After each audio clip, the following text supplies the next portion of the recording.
Hello friends and अस्सलाम वालेकुम और आप सबको वेलकम है मेरे चैनल कोड विद इंशाल में। तो आज की वीडियो में जो है हम पाइथन के अंदर सीखेंगे किस तरह हम जो है एक फंक्शन को एन्यूमरेट कर सकते हैं। प्रीवियस वीडियो में जो है मैंने आपको बताया था कि अगर आप एक लिस्ट को आइटरेट करना चाह रहे हैं और उसमें ये देखना चाह रहे हैं कि आपने जो वेरिएबल यूज किया है वो कहाँ पे यूज किया है लिस्ट को आइटरेट करने के साथ, तो उसके लिए आप जो है एक टेम्पोररी वेरिएबल क्रिएट करते हैं। टेम्पोररी फंक्शन के थ्रू भी आप उसको चेक कर सकते हैं, जो कि मैंने आपको प्रीवियस वीडियोज में बहुत बार बताया है। लेकिन आज की वीडियो में मैं आपको एन्यूमरेट फंक्शंस के बारे में बताऊंगा, जो कि इस टास्क को बहुत सिंपल बनाता है, इसी चीज को दोहराने में और इसी चीज को वापस करने में, लेकिन इन अ सिंपल वे।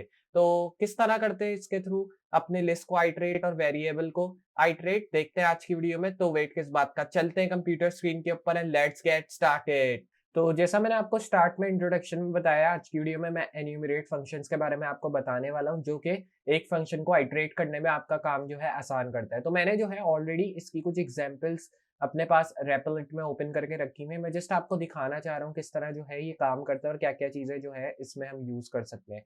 तो बेसिकली मैंने जो है सबसे पहले एक वेरिएबल यूज किया इधर मार्क्स का, और मार्क्स के वेरिएबल में आप एग्जाम्पल ही ले लें कि मैंने कुछ मार्क्स ऐड कर दिए हैं, जैसे 12, 56, 32, और ये जो मार्क्स मैंने ऐड किए ये आउट ऑफ 100 है। अब इसमें ज्यादातर बच्चे आप देख रहे हैं कि फेल है तकरीबन, क्योंकि 12 100 में से सही मार्क्स नहीं है, 56 भी सही नहीं है, 32 भी आई थिंक सही नहीं है, 98 फिर भी थोड़े से सही है, थोड़े से क्या बहुत सही है 98, क्योंकि 2 मार्क्स ही कम है। बाकी 12 फिर सही नहीं है, 45 इस तरह करके मैंने जो है डिफरेंट मार्क्स डाले मैं एक वेरिएबल के अंदर, क्योंकि मैं चाह रहा हूँ कि यहाँ पे जो है जो स्टूडेंट्स मार्क्स लाए वो यहाँ पे शो हो। तो मैंने कुछ मार्क्स के इधर नंबर्स ऐड कर दिए। अब जो भी नंबर्स ऐड करना चाहें मार्क्स के लिए वो आप इधर ऐड कर सकते हैं, ताकि वो हमें आउटपुट में शो हो।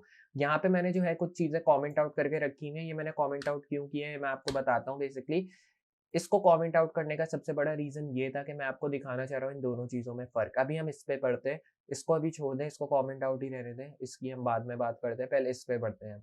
इसका मतलब क्या है, बेसिकली ये चीजें जो मैंने लिखी हैं ये मैंने इसलिए लिखी है ताकि हमें जो है ये इसके साथ इंडेक्स शो करे, हमारे मार्क्स के साथ हमारा जो इंडेक्स है वो शो करे।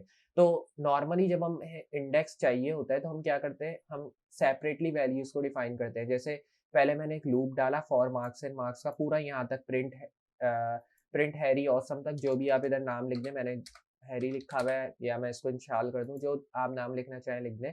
तो यहाँ पे ये जो है पूरा एक लूप है, फॉर मार्क्स एंड मार्क्स से लेके प्रिंट इंशाल ऑसम तक, ये पूरा एक लूप हमारा चल रहा है। अब इस लूप में मैं अगर इंडेक्स को प्रिंट कराना चाहता हूँ तो मैं क्या करूंगा, मैं लिखूंगा इंडेक्स इक्वल टू 0 और फिर इंडेक्स प्लस इक्वल टू 1 इसलिए लिखा ताकि ये आगे के इंडेक्स भी प्रिंट करे, जैसे 1 हो गया, 2 हो गया, 3 हो गया, जो भी इंडेक्स आगे आ रहे हैं वो प्रिंट करता जाए।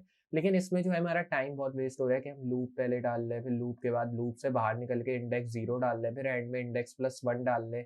तो ये डालने के बाद हमें आउटपुट तो सही शो होगा, आउटपुट का मसला नहीं है, लेकिन मसला ये टाइम वेस्ट हो रहा है। इससे क्या हो रहा है, हमें जो है लूप के बाहर निकल के चीजें ऐड करनी पड़ रही है, जिससे हमारा टाइम वेस्ट हो रहा है और हमें जो है एक्स्ट्रा चीज ऐड भी करनी है हमारे लूप के अंदर। तो ये चीज हम नहीं चाहते कि हो बार बार, अगर हम कोई बड़ा प्रोग्राम क्रिएट कर रहे हैं यूज करते हुए लिस्ट आइटरेट को या यूज करते हुए इन सब लूप्स को, हम नहीं चाहते कि बड़े प्रोग्राम में ऐसी कोई प्रॉब्लम हमें फेस आए। देखें आउटपुट सही शो होगा, जैसे 12, 56, 32, 98 के बाद इंशाल्लाह हम इसलिए शो किया क्योंकि 98 बेस्ट मार्क्स हैं पूरी लिस्ट में, इसलिए। तो आप कोई भी नाम इधर लिख दें, जरूरी नहीं है मेरा ही लिखें। बाकी नीचे 12, 45, 1 और 4 जो वैल्यूज इसके बाद की हैं वो इंडेक्स वाली वैल्यूज प्रिंट हो रही हैं।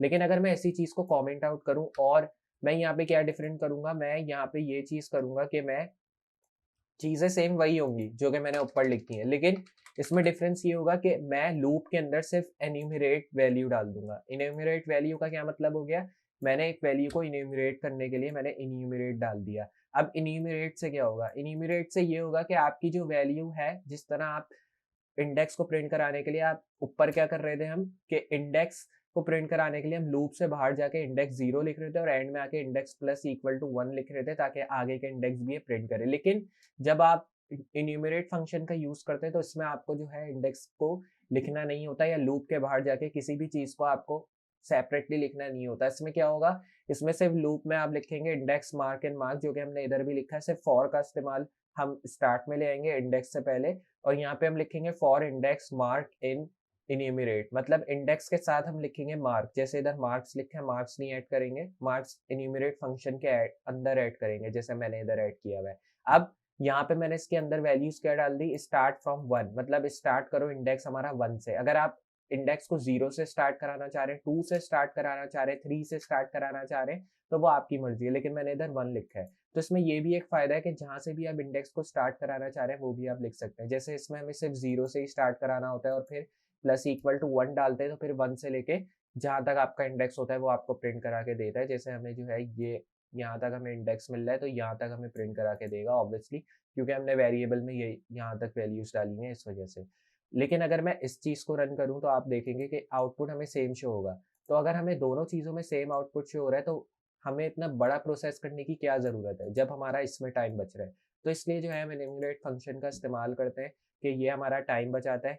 हमें किसी भी लिस्ट को आइटरेट करना हो या किसी भी फंक्शन के अंदर वेरिएबल को पुट करना हो या वेरिएबल को देखना हो किस जगह पुट है, तो वहाँ पे हम एन्यूमरेट फंक्शन का यूज़ करते हैं, जो कि हमारा टाइम बचाता है और हमें जो है चीज़ों को एन्यूमरेट करने में आसानी होती है, जिस तरह हमने यहाँ किया। और इसमें एक फ़ायदा और है कि आप कहीं से भी इंडेक्स से स्टार्ट कर सकते हैं, ज़रूरी नहीं है 1 से करें या 0 से। जैसे इधर हमें ज़रूरी है कि 0 से स्टार्ट करें, क्योंकि अगर 1 से करते हैं तो फिर हमें ये इंडेक्स जो है पूरा नहीं देता 1 से, ये हमें फिर आगे की वैल्यूज़ से देता है। लेकिन इसमें जो ये होता है कि हमें ऊपर से वैल्यू देगा लेकिन इंडेक्स पूरे प्रिंट करेगा, तो ये एक फ़ायदा है इसका। और इसके साथ-साथ अगर आप जो है इंडेक्स के साथ कुछ और भी प्रिंट कराना चाहते हैं, तो वो भी आपको प्रिंट करा के देगा और किसी भी वैल्यू के नीचे, ज़रूरी नहीं है उसी वैल्यू के नीचे आप प्रिंट कराएँ जिसमें आपको हाईएस्ट मार्क्स मिले। जैसे मैंने 32 के नीचे इसको प्रिंट कराया हुआ है, अभी ऊपर 98 के नीचे हुआ है।